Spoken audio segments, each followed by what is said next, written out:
Chris, is it possible for you to forward the information to Magaline in case Rashid does not attend?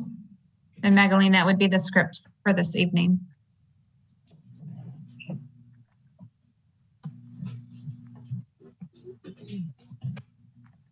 Nope, someone's connecting. Nope.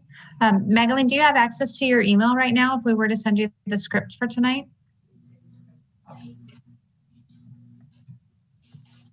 He's on mute. I just need to be reminded what her email is. I don't know if I have it populating. Can you hear us, Magaline? Oh, yes, I was on mute, but I can hear you. Is it different than the previous script that I was sent? Well, this one follows today's agenda. And so it cues on people who to talk to. Okay, sure. Rashid said he'll be here in a minute. He's just having trouble logging in. Okay. Well, I have an email queued up ready to go if she needed it, so. Thank you. Mm-hmm.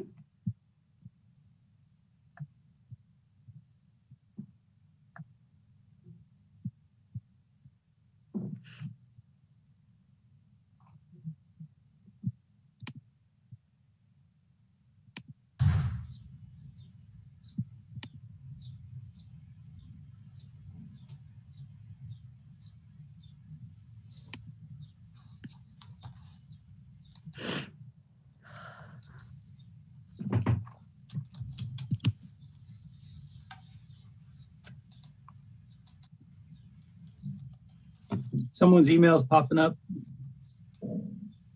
Not mine. Hello, Rashid. Hi, sorry about that. That's all right. I don't know what was going on. I had to restart my computer, but I'm on. Always makes sense. Jay, are you ready to get started? Are we good? We are good to go.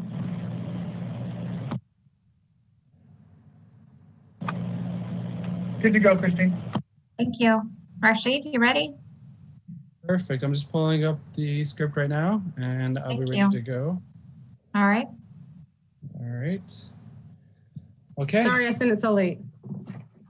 Oh no, it's okay. All right. This is Parks and Recreation Chair Rashid Ali. I would like to make clear for the record of this meeting, and it should be reflected in the minutes, that the regular Parks and Recreation Commission meeting of March 22nd, 2021 will be conducted pursuant to Governor Newsom's Executive Order N2920.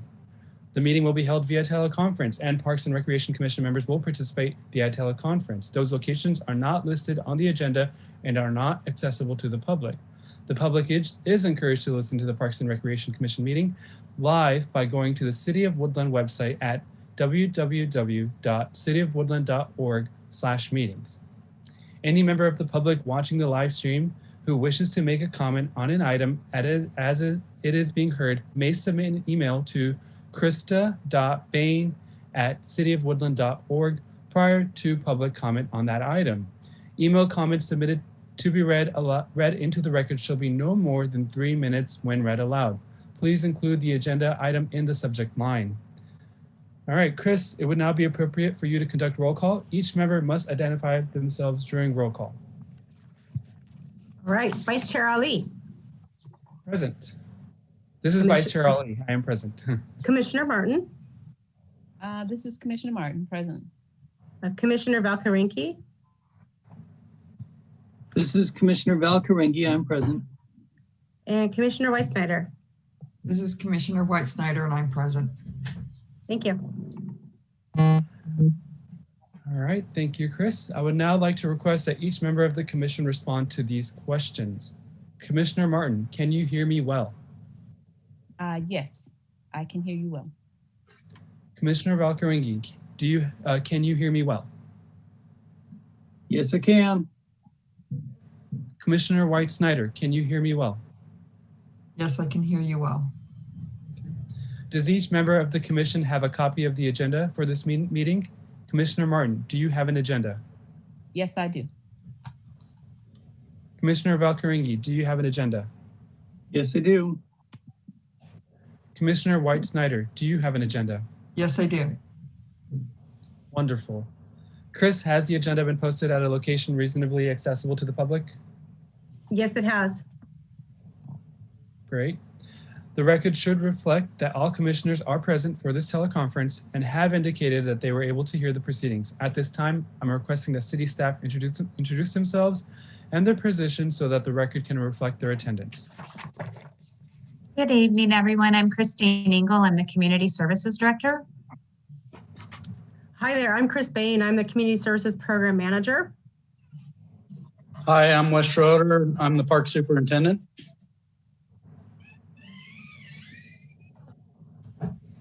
And then we do have some other members from different departments present as well that can introduce themselves.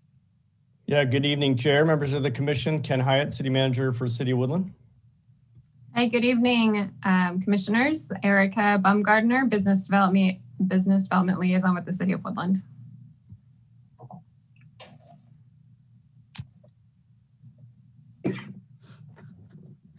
That concludes staff's introductions. Okay, wonderful. I was just waiting. All right.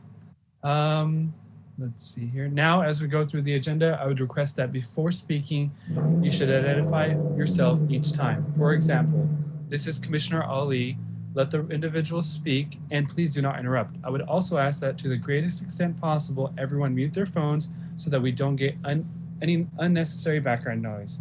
I would like now to advise all commissioners and city staff that any votes taken during the teleconference portion of this meeting must be taken by roll call. I would ask Chris to take that role for any and all votes. We will now begin with the agenda, and to start off, we will start with the Pledge of Allegiance. Commissioner Valkyringi, would you mind leading us? Sure.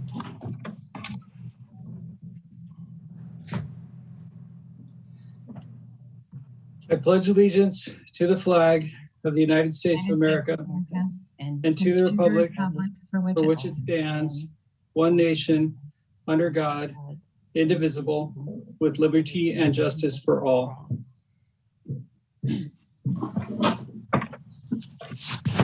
Thank you, Commissioner Valkyringi. So as the council chambers are closed to the public, is there any member of the public who has submitted an email or left a voicemail for the general public comment portion of this meeting? I see no emails and there has been no voicemails. No addressing public comment. Wonderful. We'll move on to communications. Any commission staff statements and requests? Commissioner Martin, is there anything from you?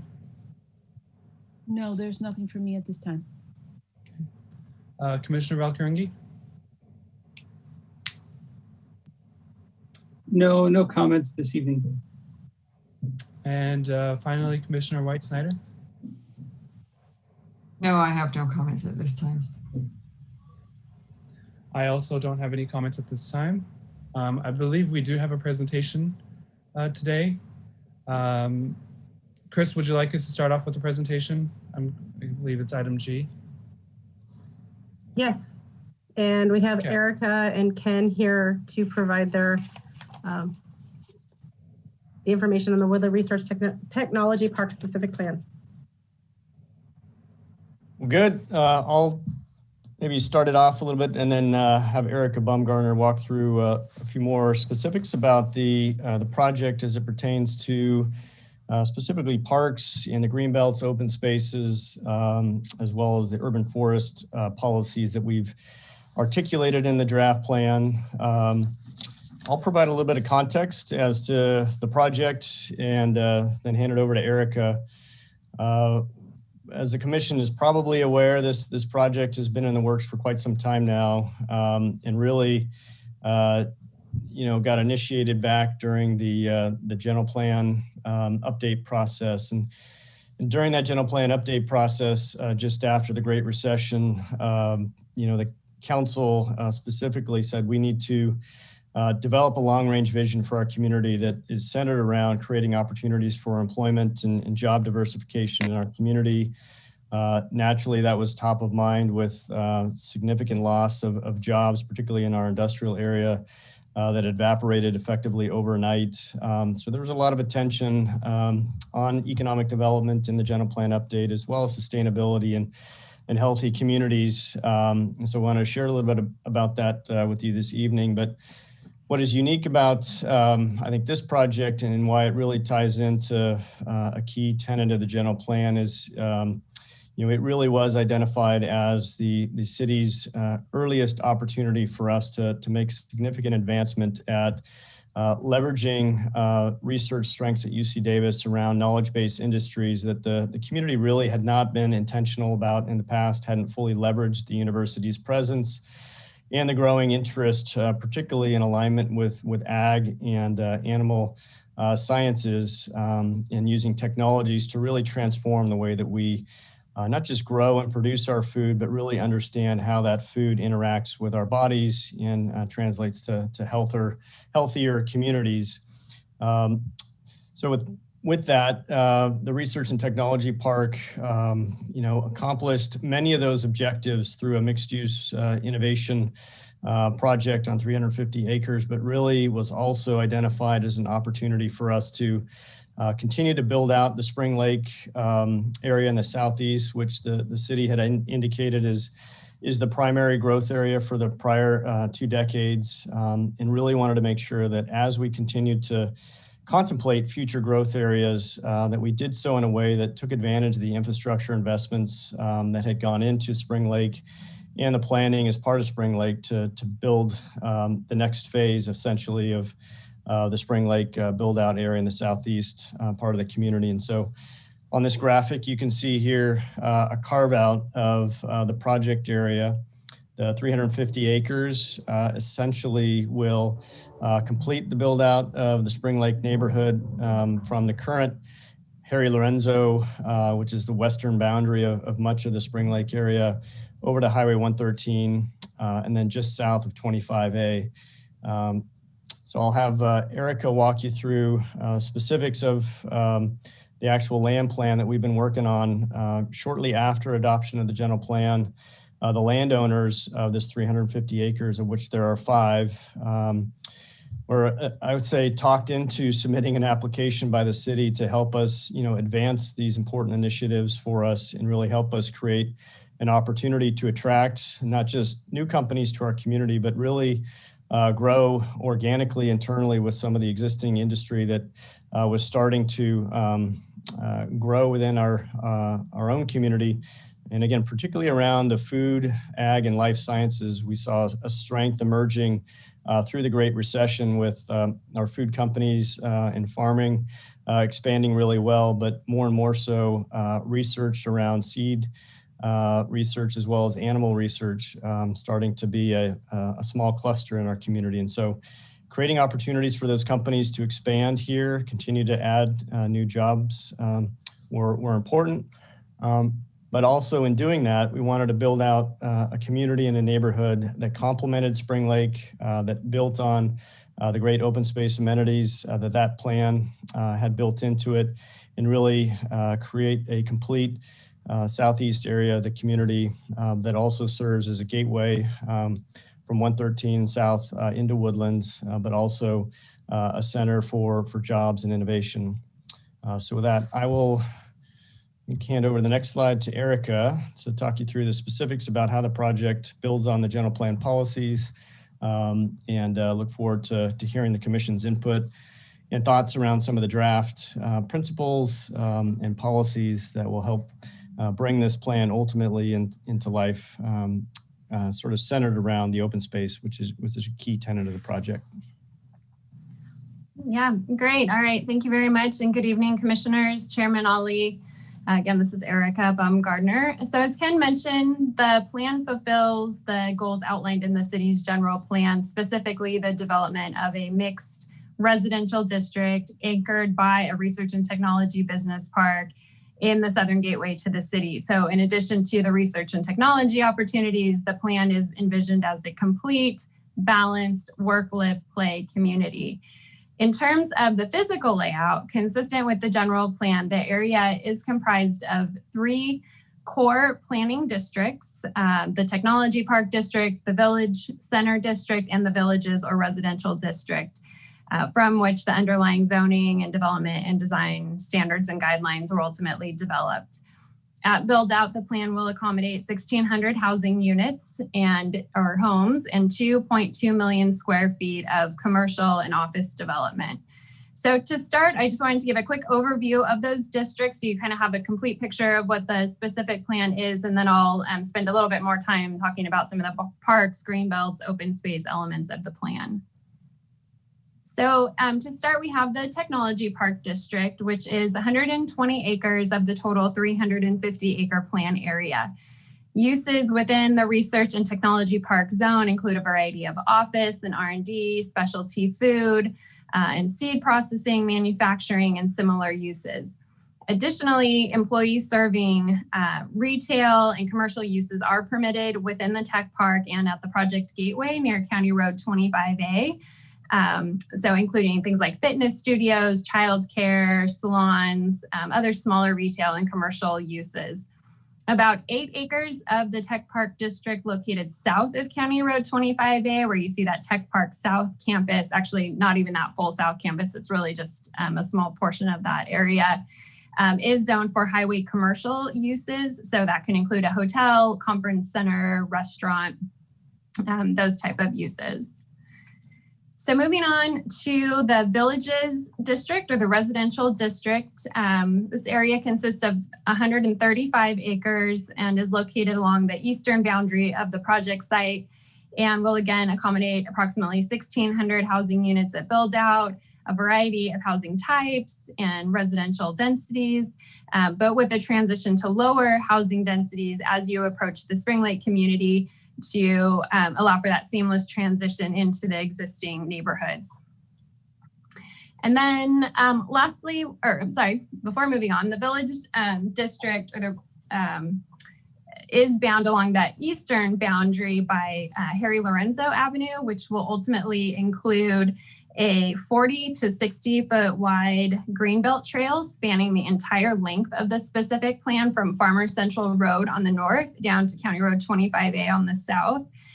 Intersections with Marston Road, Parkland Avenue, and Road F, shown up here toward the top. I believe the extension is Fowler Avenue into Spring Lake, will be designed with distinctive treatment to clearly delineate each of those pedestrian crossings, so enhanced pedestrian crossings in those areas. Multiple trail connections to the plan area subdivisions will be provided to connect the pedestrians and bicycle traffic to the linear greenway and to and from the adjacent Spring Lake community. So not all of those are currently outlined on the plan, but we do envision points along this Greenbelt Trail that will access into the project area and ultimately connect over to like the linear park feature, which we'll talk about in a minute. Residential units adjacent to the Greenbelt Trail will incorporate granny flats or accessory dwelling units or other design features so they're not backing onto that Greenbelt Trail. We really want to keep those visibility on the Greenbelt for safety reasons, as well as just general activity and interaction. And so in just a moment, I'll kind of circle back on more details on the green belts themselves. So now wrapping up with the Village Center District, which incorporates the 3.5 acre Village Center mixed use zone, where you would see your small coffee shop, microbrewery.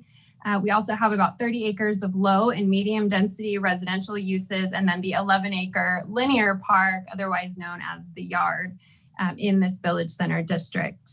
And the Yard is really envisioned as that shared community space, kind of everyone's collective, front yard for leisure and recreation.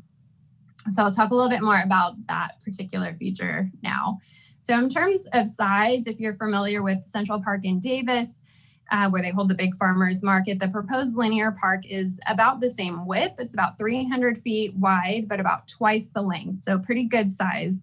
The linear configuration of the Yard provides, a nice transition and a little bit of a buffer between the tech park uses and the residential areas, but also a nice kind of crossover opportunity as well. We see the Yard as a really unique feature to the plan area and a key amenity that, will serve not only the tech park, but also the entire southeast area, including Spring Lake. It will include an array of passive and active recreational activities, natural areas where you can just enjoy your lunch under a shaded tree canopy, or where you might, meet up with colleagues after work for a pickup game of, whatever it is, Frisbee golf. A key feature of the park will also be an open air pavilion where a farmer's market would take place and where local neighborhood gatherings can also take place. Landscaping throughout the yard will incorporate native plant species and grasses, while a canopy of shade trees will allow, for comfortable enjoyment of the park during the hot summer months. The park will support stormwater management within the planned area, providing areas of natural biofiltration and retention as well. And as noted in your staff report, the city is in communication with the Woodland Tree Foundation, David Wilkinson and Rolf Frankenbach specifically, to begin thinking about proper tree placement, the types of trees, and specifically how the tech park plan area can support, if at all possible, some of that repopulation of Woodland's native valley oak trees. Of course, in appropriate locations, either in the park, green belts, or other open space areas. As we get closer to the design phases for the park, we will bring in the Tree Foundation in a more kind of formal consultation to help us with those tree planting opportunities. So about 1.5 acres of the yard or the park will be available for private, commercial, and retail opportunities, including pop-up coffee kiosks, container breweries, and then eventual full-scale eateries or restaurants that will complement the urban park setting. Like the Greenbelt, the park is bordered by residential uses along the eastern boundary that through specific design guidelines will have a little bit more of an urban contemporary feeling, but overlooking and engaging with the park and the village center. And again, building in some of that safety element, having visibility, eyes on the park, kind of in a 24-hour setting. So the project development agreement and financing plan will clearly outline the timing and phasing for the build out of the linear park in relation to the technology park build out and the residential units. We do envision that with first phase development that there will be a certain percentage of the park that will get built out at the onset of the project. And then similarly as subsequent phases of development build out. And that will be kind of more clearly articulated and outlined as we bring forward the financing plan for the project. A follow-on item to the adoption of the specific plan is the development of the design and master plan for the linear park. We have had a number of folks express interest in wanting to be a part of that planning process and that visioning process. And so there will be an opportunity for that. We encourage folks to get on the project's email listserv so we can continue to reach out into the future for those opportunities. I know there was a question about park and open space maintenance. And so both the park and the greenbelts will be maintained through a landscaping and lighting district specific to the research and technology park specific plan area. And we can address more questions on that as we wrap up. So jumping back to the greenbelts for just a moment, I wanted to show you the greenbelts and really the broader kind of trail system in relation to the park's overall circulation network. So the diagram on your screen shows the active transportation network within the project area. This is described in full detail in Chapter 4 of the plan, but the project area at build out will incorporate nearly 5 miles of Class 1 bike and ped facilities and an additional 3.5 miles of Class 2 on-street bike lanes, encouraging walking, biking, rather than dependence on auto trips within the planned area. That trail system kind of more than doubles when you take into account the adjacent trails, existing trails in the adjacent Spring Lake community as well. So the Greenbelt trails are envisioned as being landscaped, of course, open space areas to be used for recreation, non-motorized transportation. They will be designed to include a variety of amenities and elements like playgrounds, or like small play structures, open turf or planted areas, shade trees, plazas, picnic areas, and then of course connection to other secondary bike and walking paths. Similar to the yard, the greenways will also provide stormwater management opportunities. And then those primary greenbelt facilities in the plan area are located along Harry Lorenzo, as I mentioned, extension of the Farmers Central Greenbelt Trail, Parkland Avenue as well in the future, expansion from future Spring Lake Central Park in this location, Harry Lorenzo, as I mentioned, and then County Road 25A. So I want to just wrap up by touching quickly on the project's furtherance of the goals outlined in the Urban Forestry Master Plan.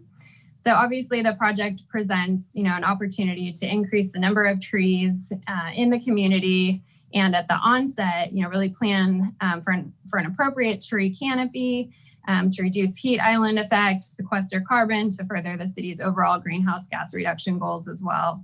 Following adoption of this specific plan, a landscape and tree palette will be developed to guide the planting in the parks, the green belts, public right-of-ways, as well as recommend appropriate species for private landscaping, including parking areas, common open space in the technology park, and even the residential areas. So guidance, additional guidance in both the specific plan and in the city's municipal code, as well as in the climate action plan, speak to things like parking lot shade requirements, landscape coverage, and tree planting requirements, and also things like biofiltration. As outlined in the Urban Forestry Master Plan, the planting and tree palettes, will take into account that right tree, right place concept, including evaluation of hardscape and utilities, soil and water conditions in the plant area, planter size, intended use, and mature tree canopy. And again, we look forward to working with the Woodland Tree Foundation as those landscape palettes are developed. So with that, I will conclude my remarks. Maybe Ken did, but I'll just do it again in case he didn't introduce John Hodgson and Melanie Matthews, who are also members of the project applicant team, who are here to also address any questions you might have. All right, thank you.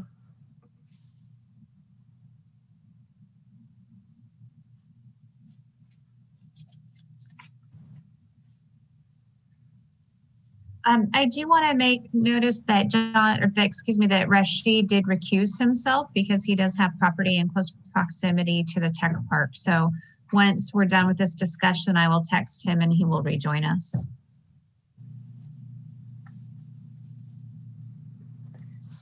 Are there any questions of the commission regarding the plan in general or parks in particular?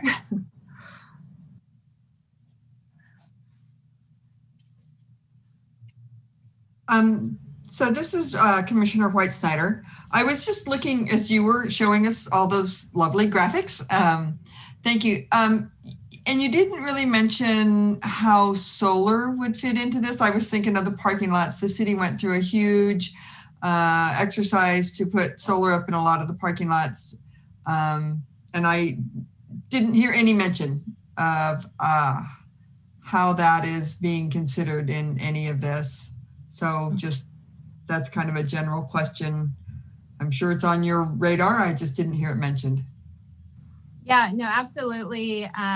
Solar will be a component of the build out of this park, both from the tech park office side to residential. I believe building code now requires it at the onset. Consistent with our climate action plan, we have those requirements. We're actually asking the project to comply with even a slightly higher level of sustainability consistent with the Cal Green Tier 1 standards, which is about 15% kind of more energy efficient than the Title 24 building code standards.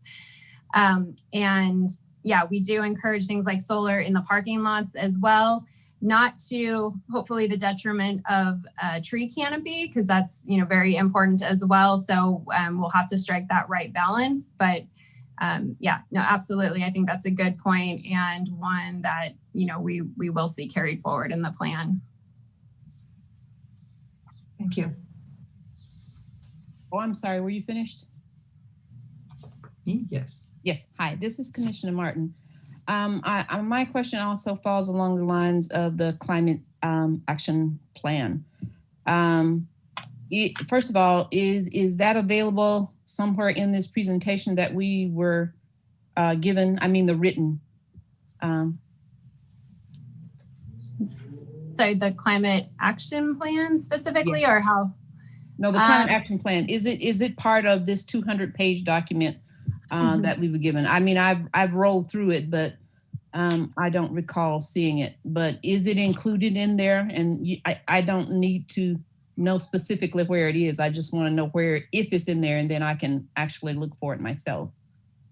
Yeah, so the specific plan does require, I believe it's in chapter 3 as it gets into the entitlement types, development requirements, that all projects are consistent with the city's climate action plan, including the climate action plan consistency checklist that was developed after the climate plan adoption that says exactly what new commercial development needs to do to be consistent with the CAP, also residential development. The plan itself doesn't outline, right, obviously all of the elements that are in the climate action plan, but it does reference consistency with that document as a requirement for all future projects. Beyond that, we also have additional guidelines and recommendations in, again, chapter 3 that talk about additional sustainability, energy efficiency, low water use, things like biofiltration, native landscaping that projects should also consider as they move forward. Okay, wonderful, because I did hear you mention, the use of native plant, and my other concern was about low water usage and what would be in place to maintain all of this lovely greenery that we see in the plan here without, a waste of water. So I can take a look at that at another time. Thank you.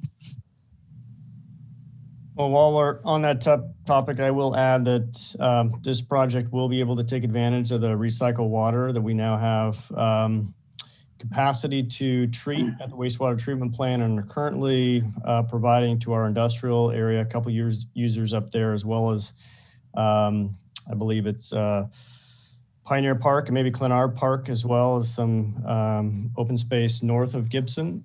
And we'll be, as part of phase 2 of that recycled water project, extending that infrastructure down into Spring Lake, as well as to serve this project.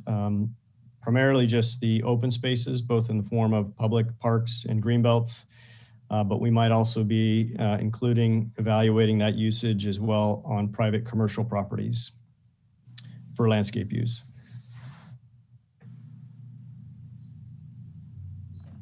So this is John Paul. No, I'm sorry. I was just going to say thank you. Magdalene, did you have any more questions? I was waiting for you to finish. No. I don't have any more questions. I believe Ken covered all of that, but just to clarify, maybe it's not specifically related to this project, but the recycled water use, is that currently used at other parks, or is that like a whole different conversation? Because if it is, I can certainly move on. Yeah, it's currently used at Clenard, as well as Pioneer. Christine or Wesley, correct me if I'm wrong, as well as a couple landscape strips that are maintained by the city in that neighborhood as well. The infrastructure necessary to extend that trunk line further would be west down Gibson and into Spring Lake is part of our second phase, which we're actively pursuing grant funding for. As Spring Lake has been building out, though, we've been planning for that system to be extended. So the recent neighborhoods in the last 3 years do have that infrastructure ready to connect into as soon as we get that transmission line extended down Harry Lorenzo. So ultimately, the plan would be to have recycled water at Spring Lake Park, Jack Slavin Park, Rick Gonzalez Park, Spring Lake Central Park, as well as all the green belts and open space amenities along that transmission line. I was just going to add, Pioneer Park was also part of the reclaimed water project, the original one, and some landscapes too. Okay, thank you. And that concludes all of my questions. So this is John Pauly. I wanted to start, and I know everybody pretty much feels the same way. We are so excited with this plan. I sat in on the public meetings. I actually sat through both of them, believe it or not, and I listened and learned, and I was really impressed with the presentation that the city put together. I felt that you really listened to public comment, and answered a lot of questions and anticipated a lot of questions. And I appreciated the developers' availability at those meetings and tonight at this meeting. Just the opportunity to be part of talking about what our city is going to look like in the future is exciting to me. So I appreciate the time that everyone's put into this, and I can't wait to see these buildings start to appear and to see the roads start to appear. From the Parks and Rec perspective, I'm really curious about the yard. I really like the idea, the concept of the yard and what it's going to look like. And I don't know how much of it is set and how much we could talk about planning it in the future, but I really like the idea of not a traditional park in the sense of the 3 parks we already have in Spring Lake where I live, but a park where people can gather in almost a town square sense or a farmer's market. And I was wondering if that's something we need to think about now, or what the city's thoughts about that are, what the developer thinks. This is John Hodgson, and I'm part of the development team. I guess I don't think there's any specific designs that have been considered, other than I think what Erica did in terms of a good summary. I think what you're describing is very similar to what we envision. I think what the city staff envisions. There will be plenty of opportunity for input from your commission and the public as we go forward. I don't know if any of you are familiar with Curtis Park, the actual park, which is in the Curtis Park neighborhood in sort of near downtown. Very nice older part of town, kind of reminds me of some of the city of Woodland residential near the downtown of Woodland. That coincidentally is about a 10-acre park.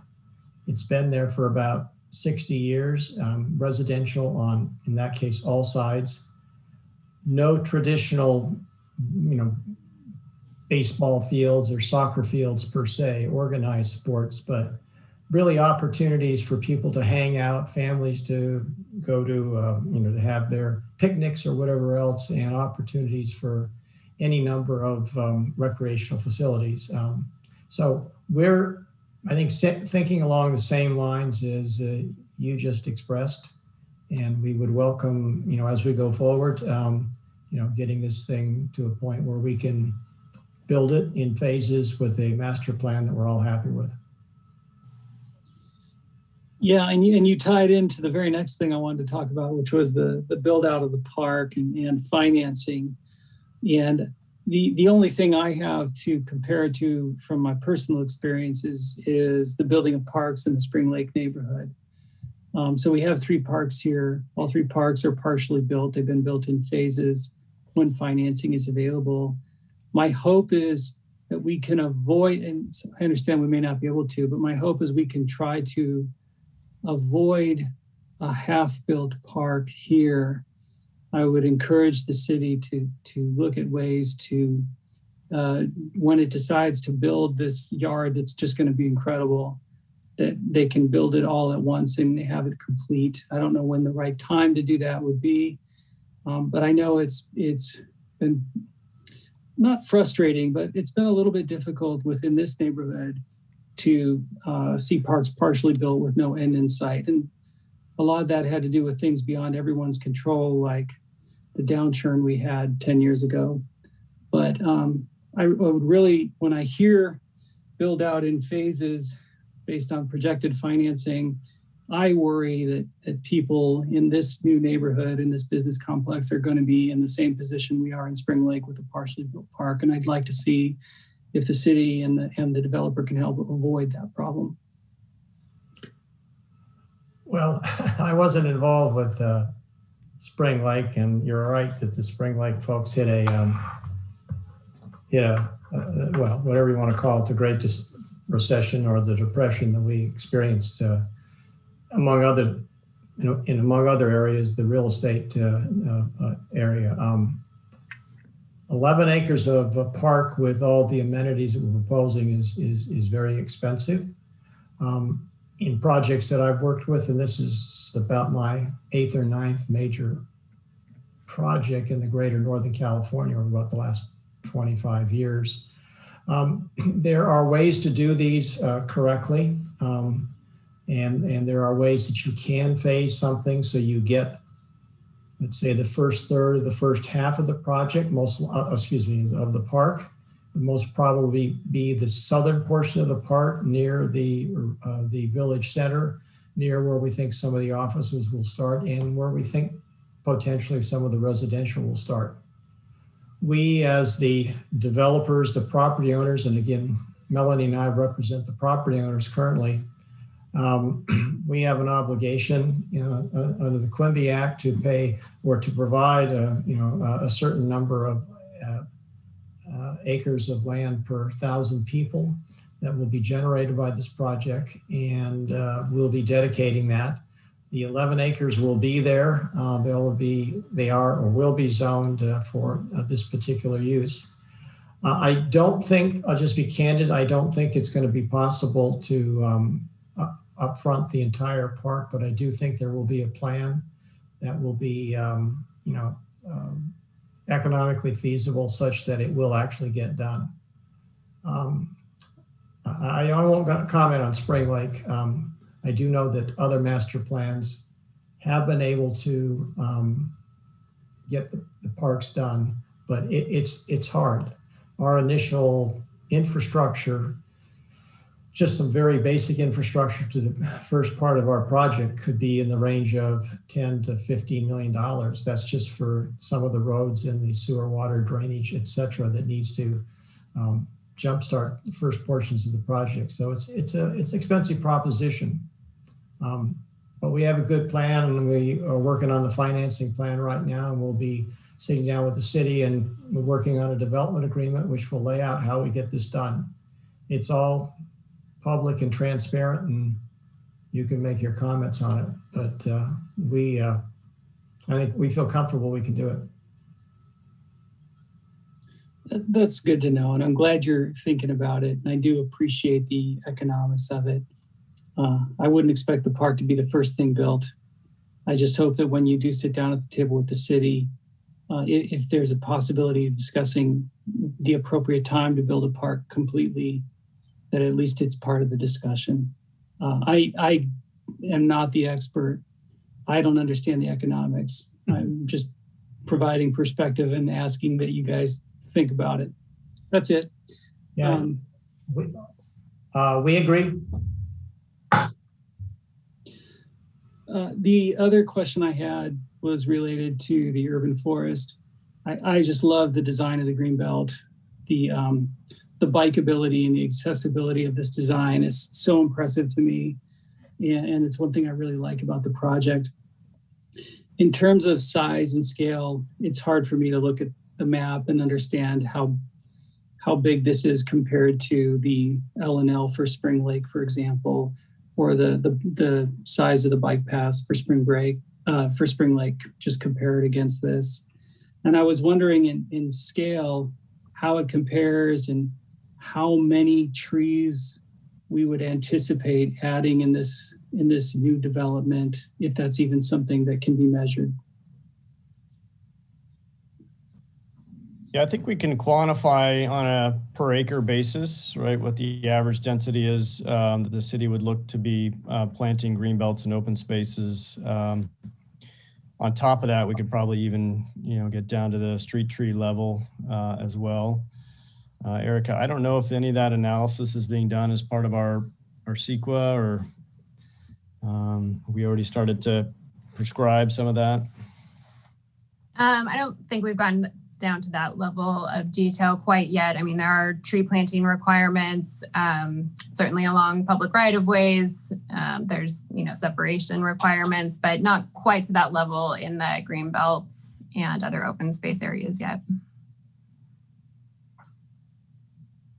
Okay, well, those are the questions I had. I was trying to keep it specific to Parks and Rec questions. I will live nearby, so I have lots of questions about the development that I've been to the meetings. I've seen a lot and I'm excited.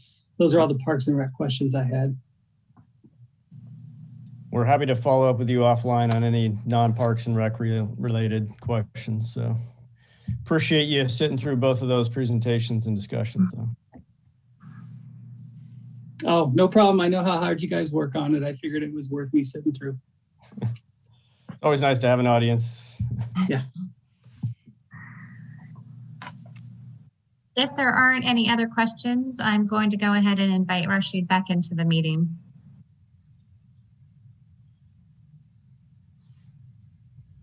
All right, so we will just pause for a few moments until he is back in the meeting, and then we can move on with the rest of our agenda.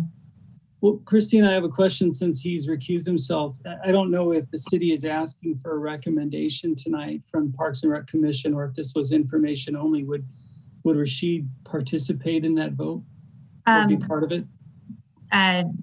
Basically, no and no. This was only a presentation for tonight, and if direction was being requested, then Rashid would not be present. And now he's back. Hello, everyone. Hello. Okay, I think we can, and thank you to our guests that are here this evening, but we can go ahead and move on to the rest of the agenda, Rashid, which is item I. Thank you. All right, thank you. Good night. Thank you.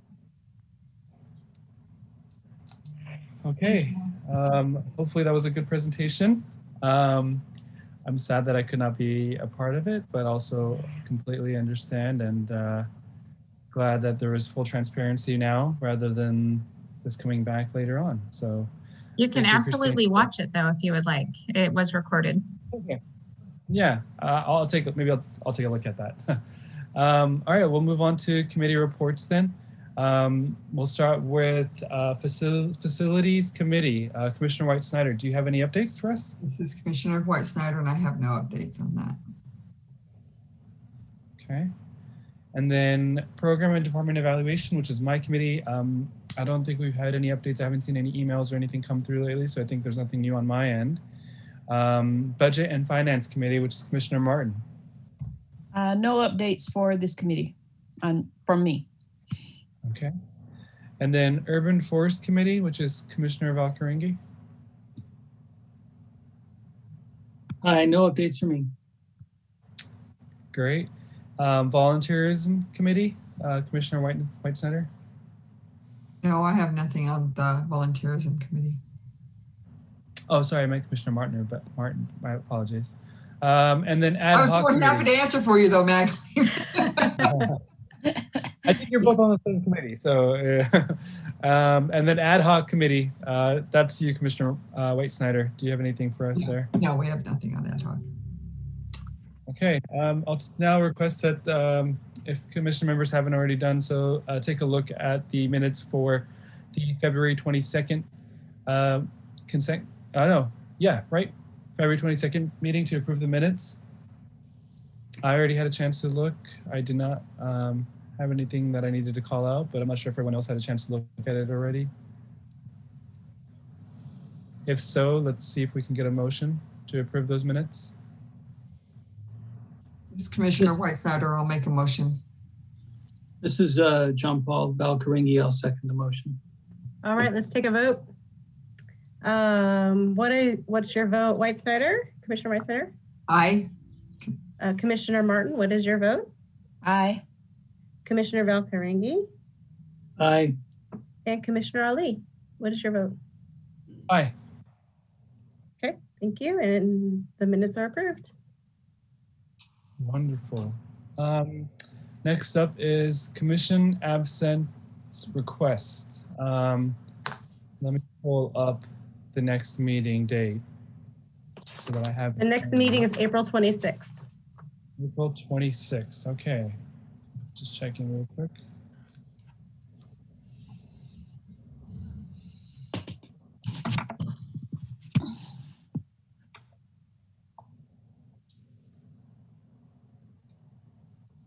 Okay. No requests from me at this time. This is Commissioner Valcaringi. I'll be available on that day. This Commissioner White Snyder, I will be available. And this is Commissioner Martin. I will also be available. Wonderful. Okay. We'll move on to report of the staff. I believe we're starting with Wesley today. Is that correct? Yeah, that sounds great. I'm going to make this short and sweet. Rick Gonzalez, we coordinated with Puda Creek and planted 305 plants on the north side of the park. They are all native species. They replaced plants that just did not survive in the soil conditions at that park. Staff had done some additions to the soil to try to help out, and that half the plants were planted 2 weeks ago. And then staff placed 2 temporary outfield fences, one at the new Bucanyani Park and the other at Grace Hiddleston, to assist with some field loss that happened at with Little League. And then Clinard Park, staff completed the updated stalls for the restrooms with doors. And then Arbor Day went very well. We had over 50 volunteers, easily over 50 volunteers, and 50 trees were planted at 5 different parks. Rec to Go showed up and they did the, correct me wrong, Arbor Day to go. It was like Arbor Day on your own or something to that effect. It was DIY Arbor Day. There you go. and then environmental also showed up and talked about saving on water and recycling. And that's all I have. Excellent. I was just waiting if anybody had questions, so I was just giving a pause, but I will go next. So recreation real quick. Things are getting busy because summer's coming, but currently the pool is really busy with 2 high schools utilizing the pool for practice, as well as the Woodland swim team all at the same time. We're managed to make it work as the restrictions have loosened. There can be more people in the lane, especially when there's coaches on deck who can mitigate the social distancing in the water. When there's no coaches on the deck, so that's our lap swim program, we restrict to 2 lap swimmers per lane, so that they're just splitting the lane, but the pool is super busy. And then the other thing I just wanted to bring up, or the upcoming items, and I'm scrolling through my thing. This week kicks off You've Been Egged, and it's something that we tried out this year, kind of our on your own or egg hunt, and we had over 20 families book You've Been Egged. What it is our staff's gonna go out, scatter the eggs at their house in their front yard. They wake up, the kids have the egg hunt in their yard. So over 20 bookings, we're full. We are full. We wanted to start small this year and people were really excited to do it. We actually were able to accommodate 4 extra families because we got flexible and creative of how we did it. So this year started small. We're super excited about the response we had for it. And all we did was we're gonna fill eggs and put them out, and then kids can find them in their own front yards. The next thing is next week, next Wednesday, is the Cesar Chavez event. And that is when we're doing activities for people to honor Cesar Chavez. And that the activities will include an opportunity to plant seeds, help us create a fun mural and selfie station, and also donate food for the hungry. And that is next Wednesday at Heritage Plaza between the times of 4 and 6:30. We're having a pre-sign up. So that way we don't get a huge rush at one time. We're really trying to encourage families to sign up. So each family would have a table that they work at, their own workstation. And I just posted today on Facebook. So if you're having a hard time trying to find it, it's there today on our Facebook page as well. Any questions for me? Excellent. That was my report today. And I would just add, this is Christine Engel, the Community Services Director, that from a budget standpoint, we have ample money that will actually be returning to the general fund this year because we weren't able to, have the temporary staff that we usually have and run some of the programs and have the expenses that we usually have. Our revenue, as well is down, but our expenses are down as well because the revenue is in the account that is offset by the expenses, so it's the in and out account. So basically our budget is very healthy right now.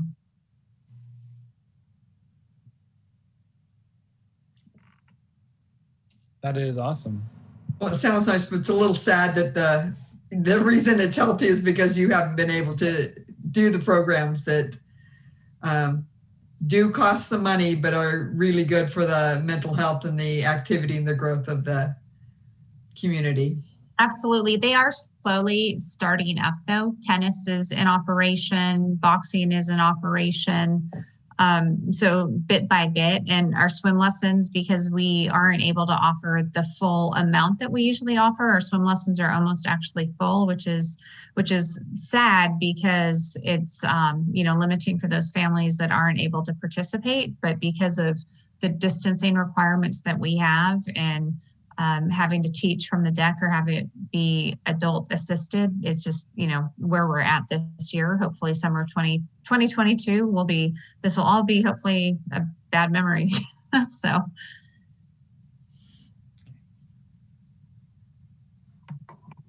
Okay. Any other comments from commission members or from staff? I'm gonna take that silence as a no. Our next meeting is going to be April 26th. And then let's go ahead and get a motion to adjourn. This is Commissioner Martin. I motion we adjourn until April 26th. Commissioner White Snyder, I'll second. Chris, all right, will you be taking? I'm gonna take the vote. So Commissioner White Snyder. Commissioner White Snyder says aye.